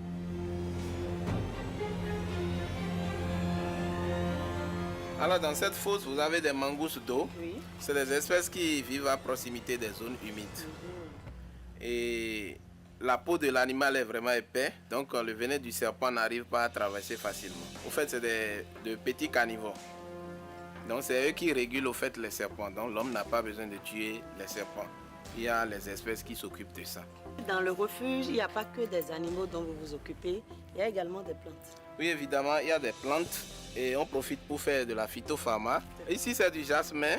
Donc, au cours de la visite, on profite pour parler de l'importance de ces plantes, ce qu'on peut faire avec.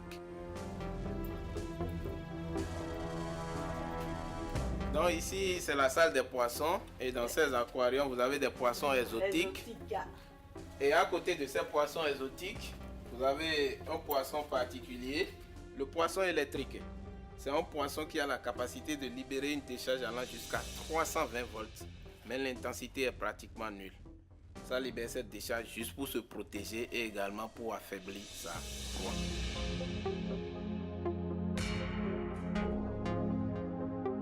Eh bien là, on a fini avec la visite du refuge interne. On va faire un peu l'escapade sur l'eau.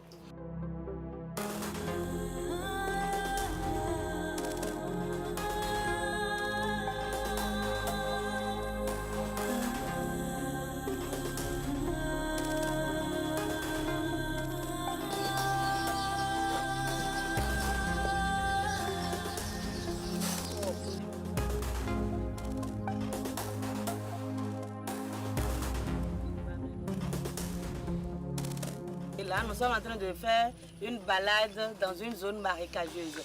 Donc nous sommes dans la zone marécageuse du village de la Panthère. Oui. Ce circuit, c'est nous-mêmes qui l'avons tracé sur une distance d'environ 750 mètres avec une profondeur comprise entre 0,50 et 3 mètres. Et l'idée, c'est d'amener nos visiteurs au cœur du marécage pour leur parler de l'importance des zones humides. Les zones marécageuses servent d'habitat pour certains animaux aquatiques. Dans une zone marécageuse comme ça, on peut trouver le crocodile nain, le python de Séba, et plusieurs espèces de poissons comme les clarias. À part ça, c'est l'habitat de référence de l'antilope d'Ocitatunga. Voilà. Antilope qui a donné son nom à la vallée.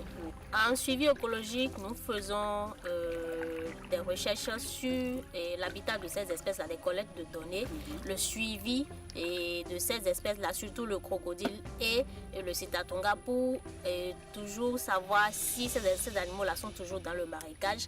Et ça nous permet de mener des actions de protection sur leur habitat. À toi pour tout, au niveau de la vallée, il y a combien d'espèces d'animaux? On a plus de 100 espèces actuellement dans la vallée et divisées en plusieurs taxons. Quand on parle d'animaux, il y a les oiseaux, les poissons, les mammifères et autres.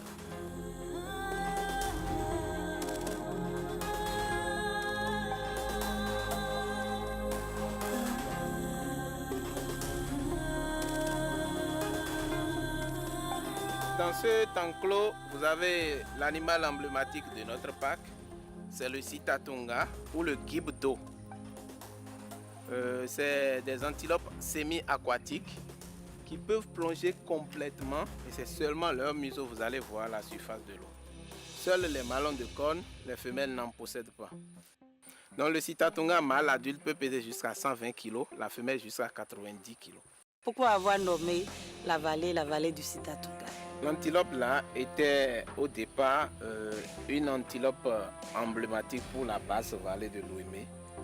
Et aussi le nom Citatunga est vraiment ronflant, vu tous ces paramètres qu'on a donnés ce nom à la vallée. Et aussi c'est une antilope semi-aquatique. Donc quand on protège cette antilope, on va protéger son habitat. Et l'habitat, c'est en même temps d'habitat pour d'autres espèces. Donc l'antilope là sera l'espèce parapluie. Donc quand on le protège sous lui ou sous elle, on va protéger d'autres espèces en même temps.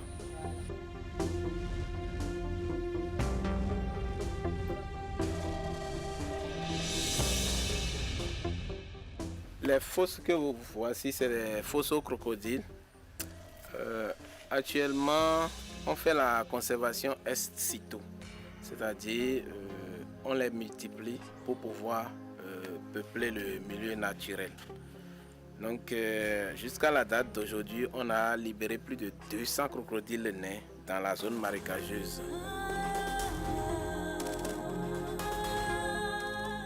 On vient de faire le tour du refuge animalier du Citatunga.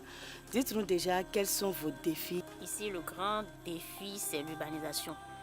Oui, parce que vous allez voir, si vous allez de l'autre côté, au niveau du marécage, il y a des gens qui viennent s'installer, malgré qu'il y a quand même des lois qui régissent l'exploitation des zones humides.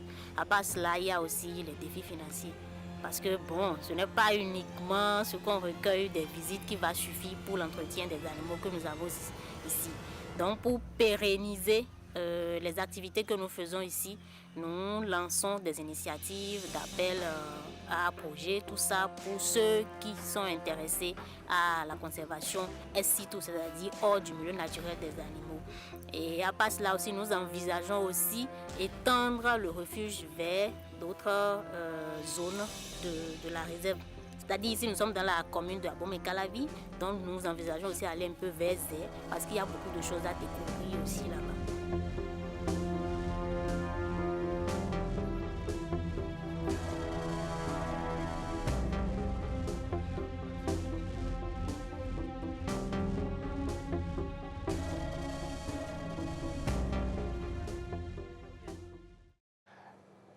Magnifique document qui nous replonge et qui nous plonge dans la nature, dans toute sa splendeur. Amandine Aniabossou, vous n'avez pas eu peur de la vipère qu'on a vue là? Non, pas du tout.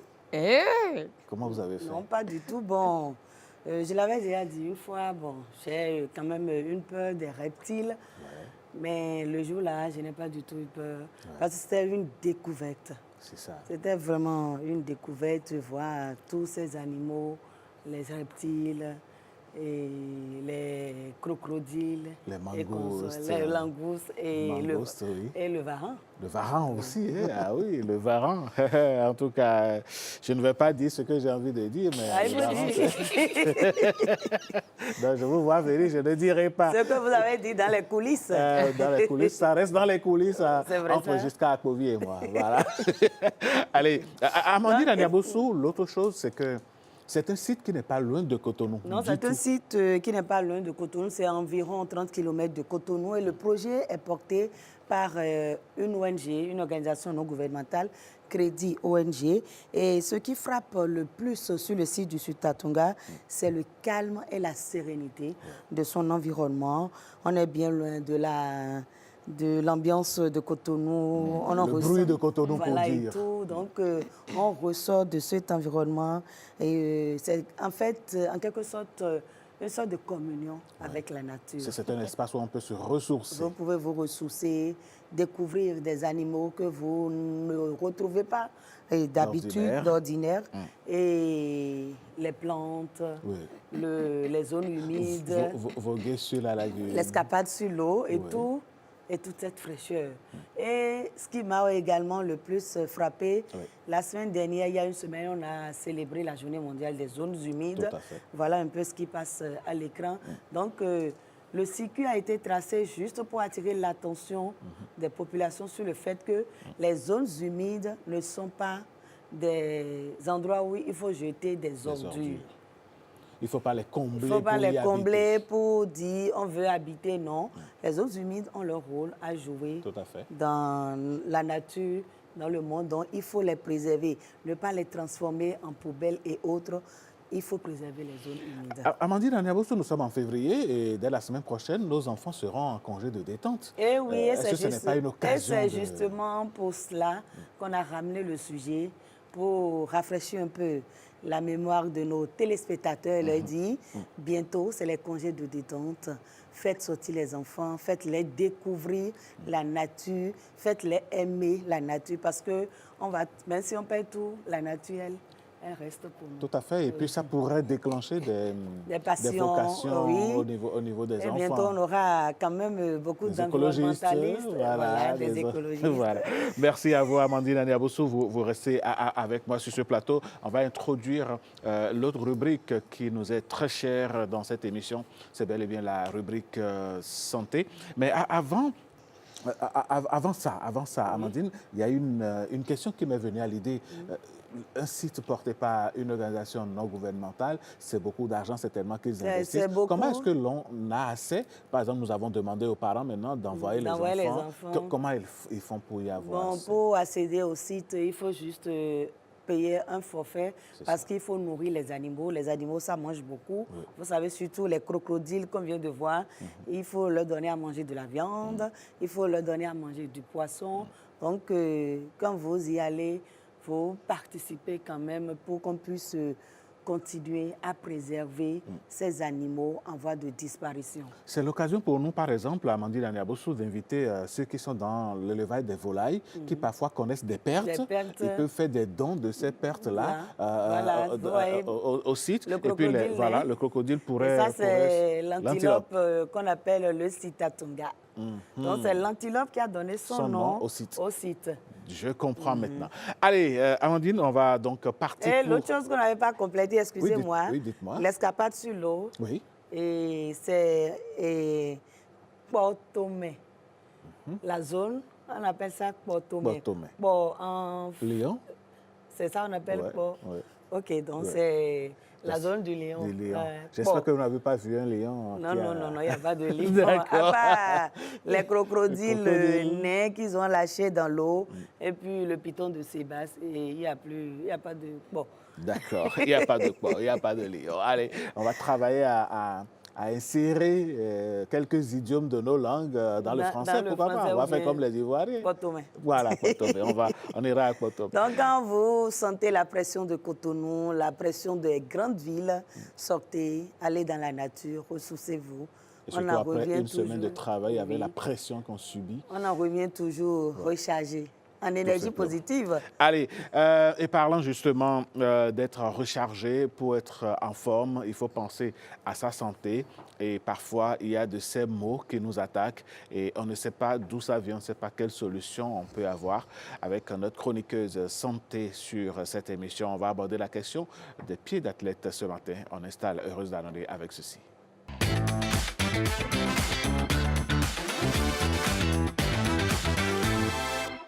Les pieds d'athlète, c'est de ça qu'il s'agit ce matin. Heureuse d'Annonay, bonjour et bon retour sur votre émission. Merci beaucoup Alain. Bonjour Amandine Aniabossou, celle sur qui Sitatunga a eu sa magie. Pourquoi pas? Elle n'a plus peur des reptiles. Ça c'est vrai. Comment vous portez-vous? Ça va super bien. Nous sommes heureux de vous accueillir, chère Heureuse. Je remercie l'Éternel. Tout va bien. On rend grâce. Dites-nous ce matin, vous voulez parler des pieds d'athlète. Qu'est-ce que c'est le pied d'athlète? Je veux pour commencer faire un lien avec les zones humides. On a parlé des zones humides. Amandine a souhaité que les enfants, tout le monde aille voir, au moins donner à manger à ses yeux en griffe. Mais je vais proposer que ceux-là dont on va parler ici aujourd'hui prennent des dispositions avant de s'y rendre. Bon, on ne marche pas. Vous avez vu, on était dans une pirogue. Oui, mais après... La pirogue n'est pas mouillée. Et puis parfois, on peut marcher d'une certaine façon. Donc, il y a des chaussures peut-être spécifiques auxquelles il faut penser quand on y va. Les bottes, par exemple. Les bottes, par exemple. Alors, les pieds d'athlète, qu'est-ce que c'est? C'est une mycose, une infection fongique qui attaque ou affecte la peau des pieds. On aura... Voilà, ces images-là. C'est la cause principale, c'est un champignon qui en est la base. Et les images nous montrent. Ça attaque les orteils. Mais dans la réalité, ce n'est pas les champignons de cette façon-là qui apparaissent sur les pieds. Hein? Non, c'est juste pour illustrer. Non, c'est juste pour illustrer. Voilà alors comment ça se présente. Il y a certaines personnes qui nous suivent. Si on peut mettre une pause sur cette image, ça va beaucoup aider. Il y a beaucoup de personnes qui nous suivent et qui ont certainement ça actuellement chez eux. Des pieds. On présente déjà nos excuses à ceux qui sont à table à ce moment précis. Hein? Bien sûr, mais santé oblige. On va revenir sur l'image précédente, celle-ci. Voilà. Donc, ça affecte, comme je le disais, la peau des pieds. On a vu que la peau s'est asséchée. Ça se présente la peau s'enlève. Et malheureusement, certaines personnes vont se dire pieds d'athlète. Je n'en ai jamais entendu parler. Voilà à quoi ça ressemble. Mais maintenant, d'autres personnes peuvent reconnaître ce dont on parle par la teigne des pieds. Entre les orteils. Oui, entre les orteils. Et ça se présente souvent au niveau du 5e et du 4e et du 5e orteil. Très souvent. Et pourquoi? Bon, la principale cause, c'est comme je le disais, les zones humides. On a des images qui vont en quelque sorte vous montrer que ça affecte ces orteils-là parce que nous allons nous retrouver dans les toilettes publiques, nous allons nous retrouver dans une salle d'eau où c'est mouillé. Parfois, on se dit, bon, on est à la pause, on est en chaussettes. Les chaussettes sont également la cause. Les chaussures fermées également. Les chaussures fermées également. À longueur de journée. Ça respire pas très bien. Voilà un peu. Ça, c'est l'extrême. C'est toujours ça. C'est toujours le pied d'athlète qui s'est aggravé jusqu'à ce point. C'est toujours le pied d'athlète. Et je vais m'arrêter sur cette image pour vous dire, mais vous savez pourquoi on dit pied d'athlète? On appelle ça pied d'athlète parce que ce champion a besoin de la chaleur et d'humidité pour se développer. Deux conditions créées par la transpiration des pieds dans les chaussures de sport. Vous voyez? Et les sportifs marchant souvent nus dans les vestiaires, voilà, les douches communes ou autour des piscines, facilement ils propagent et ils contractent ce mal-là, cette infection-là.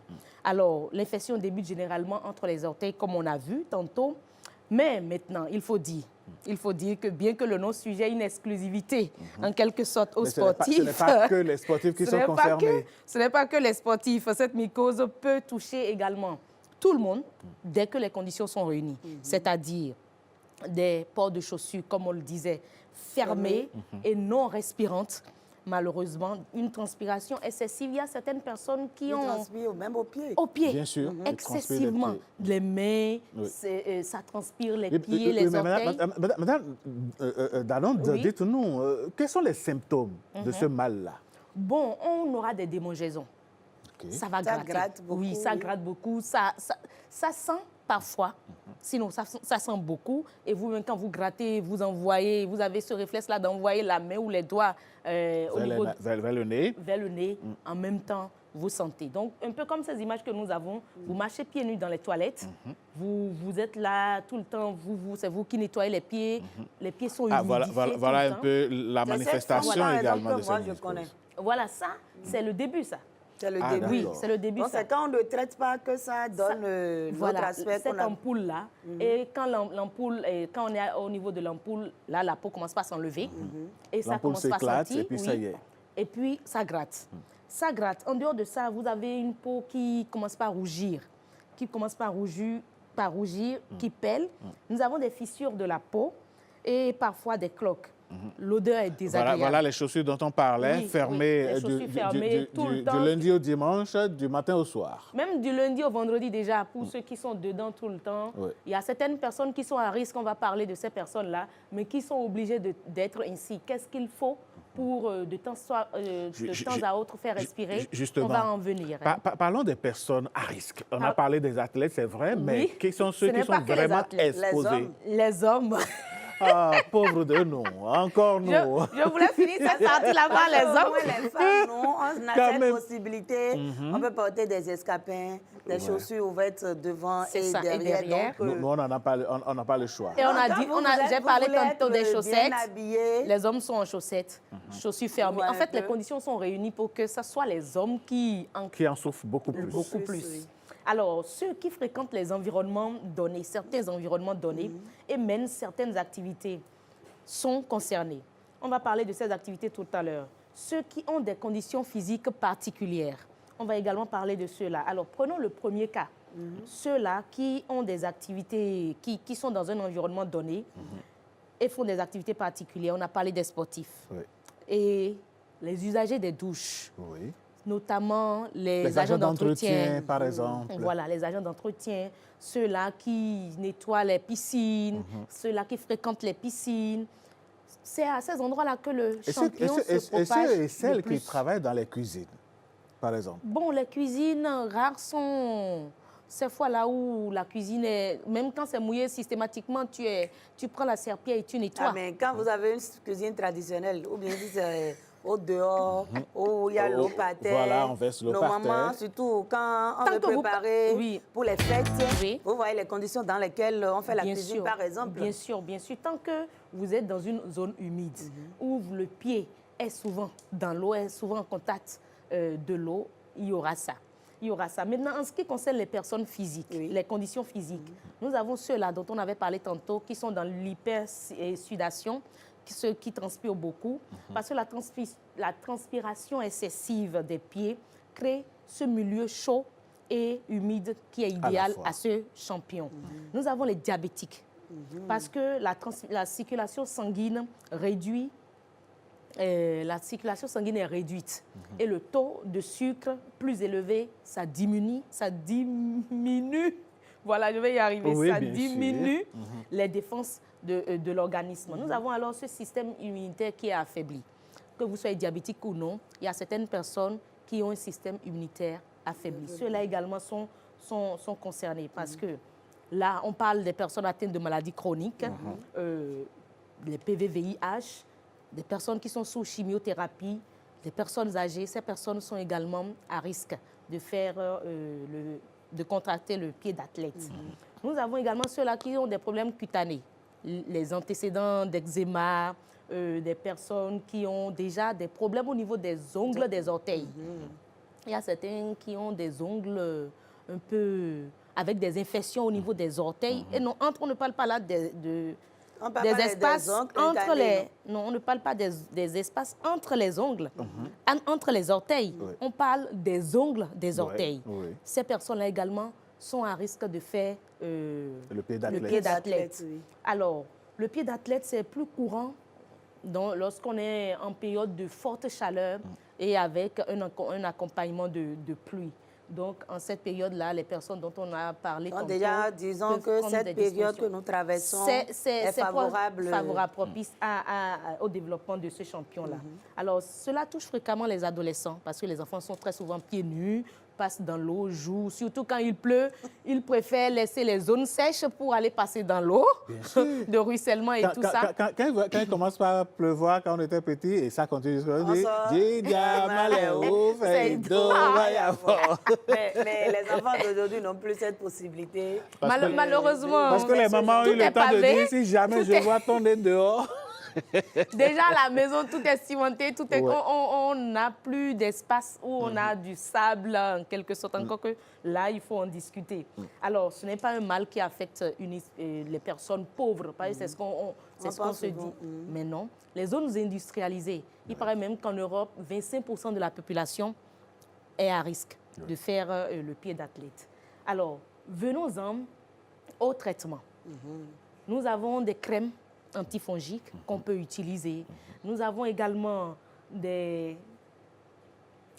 traitements médicaux. Donc, il faut donc consulter un médecin. Oui, il faut consulter un médecin. Dermatologue. Il va vous prescrire des crèmes antifongiques, mais il va également, à un moment donné, vous serez obligé d'être sous une prescription médicale pure, comme on le dit, pure...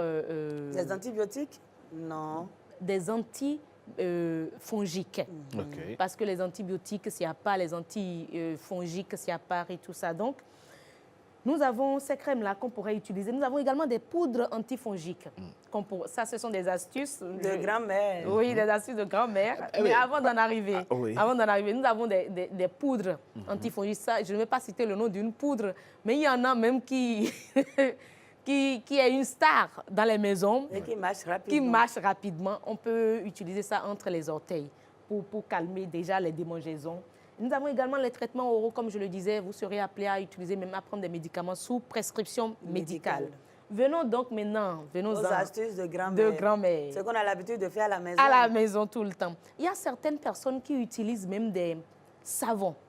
Il y a un savon de chez nous qu'on appelle souvent plus sûr, entre griffes. Ceux qui ont suivi la publicité vont reconnaître ce dont je parle. Ce savon-là, fabriqué au Bénin, apparemment traite. Il y a certaines personnes qui m'ont confié que c'est ça qu'ils ont utilisé et ça a disparu. Mais totalement. Nous avons oui, totalement. Mais nous avons ces sachets de thé qu'on peut utiliser dans de l'eau bouillante. Le thé simple? Sachet de thé. Dans de l'eau bouillante ou de l'eau tiède? Non, dans de l'eau bouillante. L'eau va tiédir avant de plonger les pieds dedans. L'eau bouillante va permettre au sachet de thé de libérer le principe actif. D'accord. On plonge les pieds dedans une trentaine de minutes, on ressort les pieds et on nettoie. Nous avons également le bicarbonate, notre bicarbonate de soude, l'allié dans toutes les maisons. Avec cette bicarbonate... On dit ce bicarbonate. Oui. Le français est délicat. Oui. Avec ce bicarbonate, Mm. on peut constituer une pâte. Ah, comme là, elle est en train de faire là. Voilà, on va passer ça entre les orteils, plonger ça dans l'eau, on nettoie proprement avec de l'eau bien claire et puis on sèche les pieds et on passe maintenant une poudre de talc et puis le Mais, tour est joué. Heureuse Danodé, on remarque qu'avec ce que vous dites là, il est donc important, au-delà du soin corporel général que nous faisons, il faut accorder une attention particulière à ses pieds. On doit faire des soins de pieds. On appelle ça, comment? Pédicure, manicure, Pédicure, oui. pédicure Pour les pieds, oui. pour les pieds. Ça paraît pour un luxe, mais non. Il faut... C'est pas pour faire le yo-yo. Non, non, non, pas du tout. Mais est-ce que quand on souffre de pieds d'athlète, il est conseillé de faire la pédicure? Oui, parce que là, on va, c'est pas soi-même, hein. Déjà, même avec le sachet de thé dont on parle, c'est déjà une manière de faire d'entretenir son pied, d'entretenir son pied. Mais avec l'esthéticienne, quand elle sait que vous avez un problème du genre, elle n'est pas un professionnel de santé, mais elle a les aptitudes qu'il faut pour nettoyer les pieds comme il le faut. Vous passez des huiles essentielles qui peuvent également aider à faciliter le traitement, la guérison. Mais l'important, c'est que dès que ça commence, il faut systématiquement commencer le traitement. Surtout les diabétiques, ça peut aller jusqu'à... Il ne faut pas attendre. Ça peut aller ça peut attaquer jusque les jambes. Ah oui? Oui. On a vu précédemment juste une déchirure, une coupure. Oui. Après, on a vu l'ampoule. Là où on Après, on a vu que c'est toute la ça s'est propagé. Ça se propage. Est-ce qu'il y a un risque d'amputation avec cette affaire? Quand je parle des diabétiques, ça attaque la jambe, mais on vise déjà l'amputation. Donc, quand on parle de pieds d'athlète, ce n'est pas Ce n'est quelque pas chose si banal. à prendre à la légère. légère, pas du tout.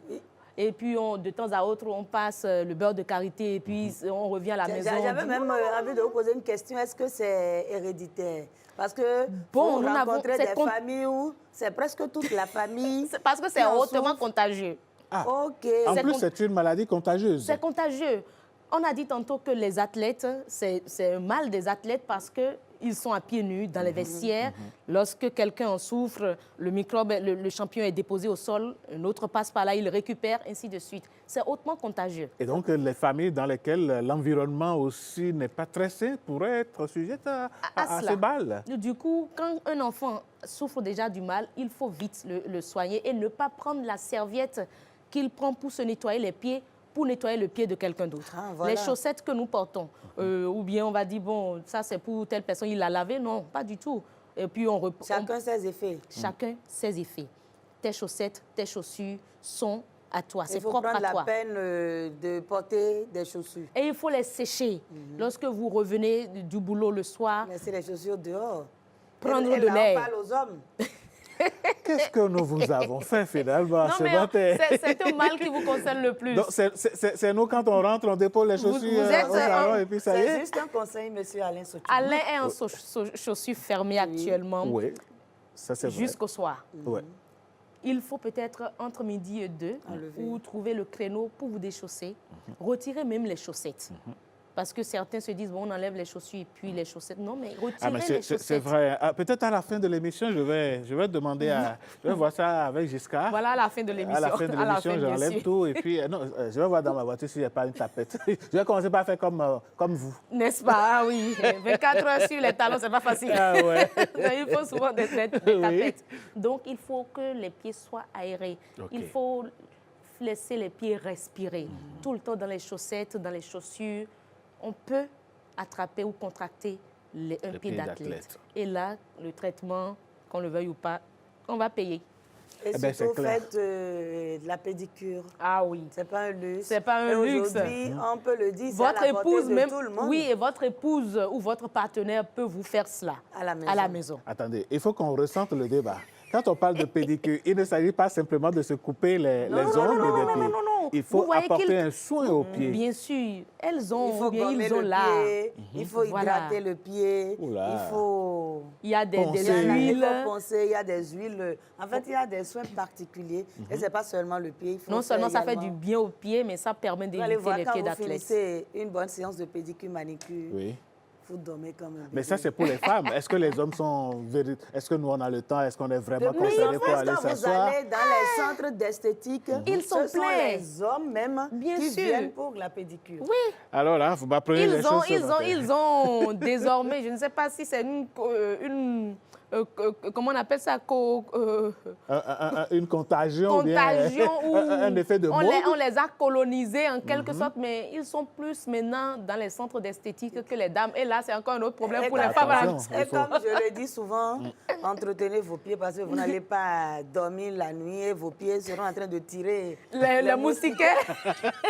Ça, on va en parler. Ça, c'est les pieds fendillés. Vous n'êtes pas gentil ce matin. Les pieds fendillés qui créent ça, les pieds fendillés, on va en parler après. Oui. Mais l'important, c'est de prévenir le pied d'athlète en séchant soigneusement les pieds, particulièrement entre les orteils, après chaque lavage, en changeant les chaussettes quotidiennement. Et il faut privilégier des chaussettes en matière, en coton. En coton. Oui. Il faut éviter les chaussettes en nylon et en tissu synthétique. Synthétique, pas du tout. Privilégier le coton et porter des sandales comme vous l'aviez notifié tantôt, mais surtout dans les douches. N'entrez pas dans les douches, même quand c'est chez vous, pieds nus. Il faut y aller forcément avec les tongs ou bien les sandalettes, les sandales. Et surtout maintenant, lorsqu'on est dans un lieu public. Ah ouais. Quelle que soit la propreté de cette toilette publique, il faut mettre les chaussures aux pieds. Maintenant, utilisez des chaussures respirantes et les laisser sécher après usage. C'est systématique. Il y a de ces hommes-là, quand ils se déchaussent à côté de vous, oh là là. Ah ouais. Il y en a qui puent des pieds. Donc, vous voyez que j'avais raison. Non, vous avez raison. Et puis, ce n'est pas exclusif aux hommes. Il y a quand même aussi des dames qui portent des chaussures fermées. Qu'on le veuille ou pas, ce dont on parle, là, ça concerne plus les hommes. Ça y est, je savais. Et vous allez entendre à la maison, on appelle le nom de l'enfant. Viens récupérer les chaussures de ton papa. Non, ce matin, vous êtes venus pour nous, les hommes. Non, mais on peut comprendre qu'on peut finir avec. Je suis sur le plateau, je ne peux pas me défendre.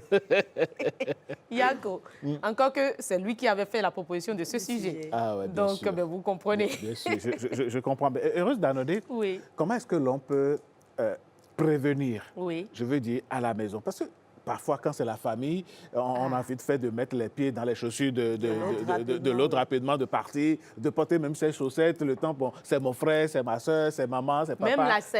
Même la serviette, ça c'est même très courant entre les enfants. La serviette de tel enfant, on prend pour essuyer le corps de l'autre enfant après lavage.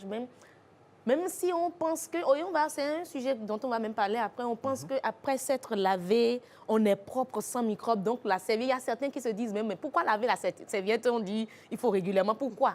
C'est parce que je me suis lavé, je suis propre, que je prends la serviette pour me question, c'est de savoir, je me suis lavé, je suis propre. Pourquoi que la serviette est sale après? Parce qu'il y a des microbes qui résistent même au frottement. Avec l'éponge. Avec l'éponge. Et serviette sale même là. Moi, je n'ai jamais compris, en fait, quoi. Il y a des serviettes, vous mettez dans l'eau. La couleur, vous demandez, mais ça... La saleté sort. Ça a essuyé quelques mots. Eh bien, pied d'athlète, astuces de grand-mère. On va résumer les astuces de grand-mère. Bien sûr. Vous avez parlé de thé. Oui, le thé, déjà. 4 à 5 sachets de thé dans de l'eau bouillante pour laisser infuser. Et puis, dès que c'est tiédi, on met les pieds, on plonge les pieds dedans pendant une trentaine de minutes. On ressort les pieds, on sèche les pieds. On peut faire ça plusieurs fois dans la journée ou plusieurs fois dans la semaine. Et maintenant, on a notre bicarbonate de soude. Oui. On fait une pâte avec. Voilà, on fait une pâte avec le bicarbonate. Entre les orteils. On met entre les orteils. On profite pour bien gratter les orteils avec parce que ça fait un effet là. Ah oui? On frotte bien pour que ça imprègne, ça intègre vraiment la peau de la partie dont on parle. Et puis, vous attendez une trentaine de minutes également après, vous passez au nettoyage, au rinçage à l'eau claire. Au rinçage à l'eau claire. Et puis après, au séchage. Et vous utilisez nos talcs à la fin. Pour protéger. Parce qu'on a dit tantôt même... Quand vous parlez de talc, dans le langage... notre poudre. C'est poudre. Voilà, le langage ordinaire, c'est poudre. Poudre pour bébé. Poudre pour bébé, vous utilisez ça. Maintenant, il y a également des poudres adaptées, des poudres antifongiques qu'on peut également acheter en pharmacie. Vous demandez juste poudre antifongique et puis vous utilisez un peu comme elle le fait là.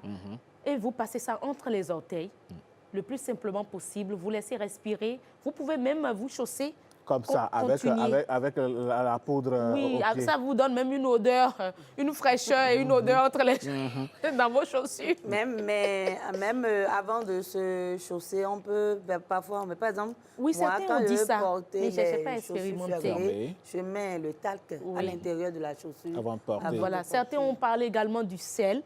Bon, j'ai pas dans l'eau, on plonge les pieds. J'ai pas expérimenté. Mais ce qui est sûr, il faut noter qu'au niveau des chaussures, il faut nettoyer ses chaussures régulièrement.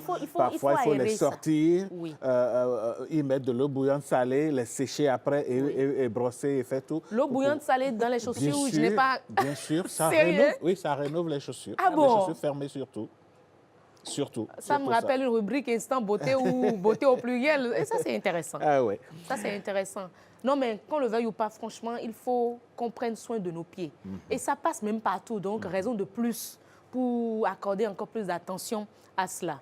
Et pour l'entretien, c'est basique. On a dit, faites vos pédicures. Ouais. Que ça soit un réflexe une fois par mois ou si vous avez les moyens, une fois chaque 2 semaines par quinzaine. Faites cela. Mais en attendant, vous pouvez utiliser des talcs quand vous constatez déjà des démangeaisons, les orteils qui rougissent, ça gratte, déjà des déchirures. Il faut commencer par utiliser le produit le plus tôt possible parce qu'on l'a dit tantôt, ça peut atteindre le pied et voir la jambe. Et donc c'est un risque qu'il ne faut pas courir. Pas du tout. Il y en a qui ne prennent pas soin de leurs pieds. Ils se lavent et ça s'arrête là. Ils n'ont jamais le temps même d'aller regarder les orteils pour voir ce qui se passe là-bas. Même pas regarder les orteils. Quand on se nettoie même avec la serviette, on s'essuie le corps, le pied même là, c'est fraction de seconde. Quoi. Parfois, le pied est mouillé puis on porte les chaussures comme ça. Il faut lui accorder de l'attention. Mettre peut-être le pied sur le genou, prendre la serviette pour passer entre les orteils pour nettoyer. Parce que là, on parle de l'humidité.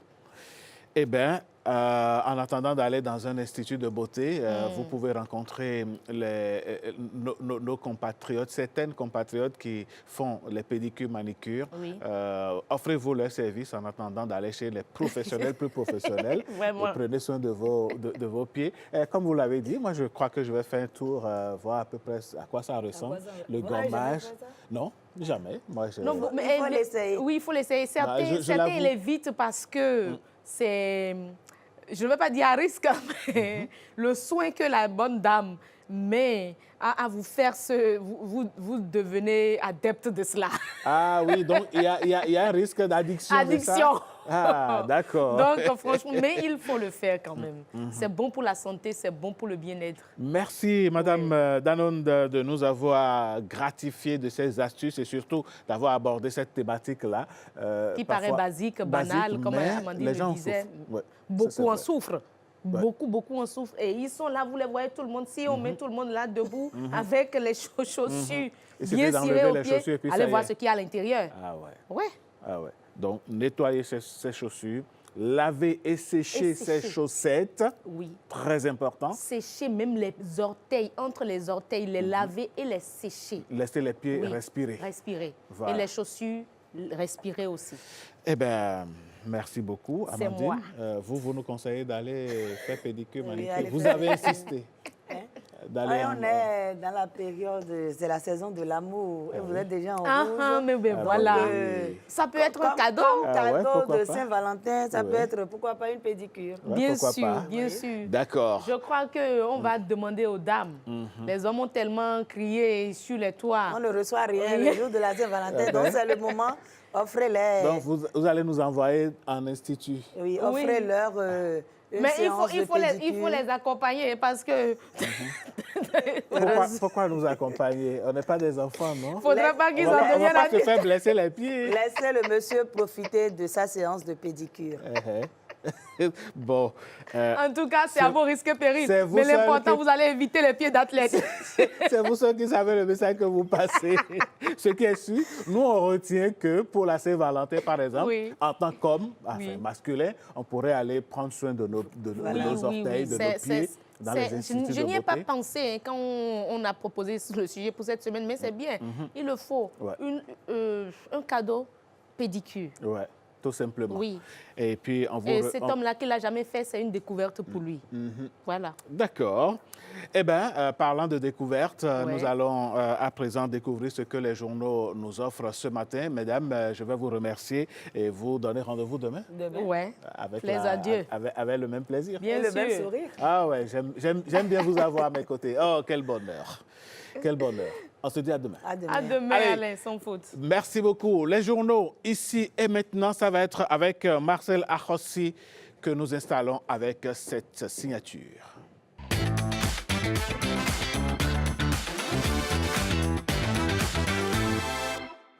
Que disent les quotidiens de notre pays ce matin? Marcel Achossi, bonjour. Alain, bonjour. Bonjour à tous. Ce matin, la presse béninoise parle d'une seule voix. La nation va ouvrir le bal et proclamer que la 10e législature a pris officiellement fonction. Joseph Diogbenou s'impose et est porté au perchoir par un vote sans fissure. 109 voix, aucune ombre au tableau. Le journal déroule ensuite l'architecture du pouvoir parlementaire. Barthélémy Kassa conserve son fauteuil de premier vice-président. Maouyon Kapo gravit un échelon, tandis que les questeurs remplissent gardiens discrets de l'équilibre interne. Puis, changement de focale. Gasquiani Info ne se contente pas de relater, il interprète et élève un peu plus le débat. Le journal salue l'avènement d'un esprit lumineux et dessine le portrait d'un intellectuel passé des amphithéâtres aux arcanes de l'État. Mais derrière l'éloge, une exigence. Diogbenou hérite d'un parlement réformé, désormais chambre basse d'un système bicaméral. Il devra donc orchestrer la cohabitation des pouvoirs, accompagner les mutations institutionnelles et tenir la barre à l'approche de la présidentielle d'avril 2026. Autrement dit, prévient Gasquiani Info, la pensée devra désormais marcher au même pas que l'action. L'événement précis, lui, fait parler la mémoire institutionnelle. Louis Vlavonou, président sortant, adresse ses félicitations à son successeur et invoque la sagesse, le service et l'intérêt général. Dans un élan presque spirituel, il appelle la nouvelle législature à avancer avec humilité, foi et espérance, comme si la politique parfois empruntait le langage des vertus. De son côté, Fraternité tranche sans détour. C'est l'homme qu'il fallait. Le journal voit dans cette ascension la récompense d'un itinéraire fait de compétences, de charisme et d'expérience. Enfin, Bénin intelligent capte les premiers mots du nouveau président du Parlement, des mots tournés vers l'unité, la responsabilité et la continuité. Diogbenou y promet d'agir pour soulager les peines. Rappelle que le rôle stratégique de l'Assemblée dans les réformes en cours et place le citoyen au cœur de l'action publique. Le journal lit dans cette déclaration à la tribune l'ouverture d'une législature placée sous le signe du rassemblement. En filigrane, au-delà des titres et des sensibilités éditoriales, une évidence, c'est une nouvelle page à lire et à relire. Merci Marcel Achossi. On se retrouve demain par la grâce de Dieu. Avec le même plaisir. Allez, mesdames, messieurs, ce serait également un plaisir de vous retrouver demain sur ce même plateau avec Bonjour le Bénin. Pour cette édition, nous on descend et on vous souhaite une excellente journée en compagnie des programmes de Bénin TV. À demain.